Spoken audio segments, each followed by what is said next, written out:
scammers appear to have broken the Plus65 code, so it's hard to spot them now.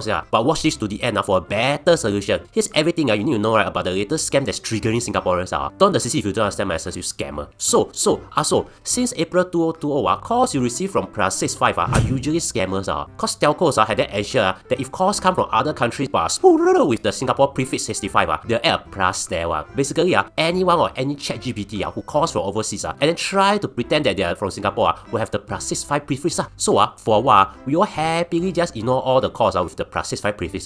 Cause confirm is SPF telling me that my IC is being used for loan share activities, then I need to pay some money. Or maybe DHL telling me that my parcel is stuck at custom when I didn't even have a Shopee account. So everything went well until this year. In March, I already post-claimed a scammer call without the Plus65 prefix. Then more people say they received the same thing. And bloody heaven, I also want to receive one from DBS who suddenly speaks perfect Chinese when my preferred language is Miaowish. And just recently, another Reddit trend went viral. Almost everyone agree that they have received scam calls without the Plus65 prefix. Those who didn't receive are people like Sobigang. Cause Sobigang didn't even dare to answer any phone calls cause she didn't receive any. That useless coward.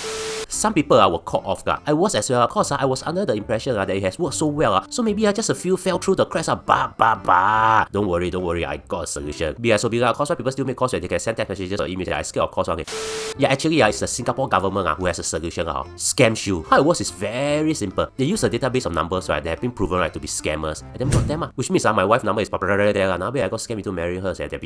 But don't worry, the database is accurate one. So unless your wife is really a scammer, then you won't block her one. And in an event whereby a call managed to slip in, you can do your part by reporting it. But here's the thing. It's actually super easy to set up. Just download it, install it, and then agree to everything. And then you're up and running within a minute already. But don't be like Sobigang who didn't know how to think after technology took over. Must be vigilant and then don't gong.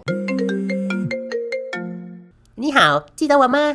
you 漂亮 you pretty 漂亮哦。I know Jennifer from Ang Mo Kio, right? 是的，以前我住在阿摩 Kio 的那个他妈的王八蛋那个手孩carry 我去宜春，现在我在宜春了咯。哦，鸭子我最近不见我的提款机所以我打电话给你你可以pay now我5000块钱吗？我明天还给你的。Remember, be smart. Because sometimes things might still fall through the cracks, so we need to be smart and think. For example, the call just now is quite obvious, right? It's quite obvious, right? Right. She from Yishun.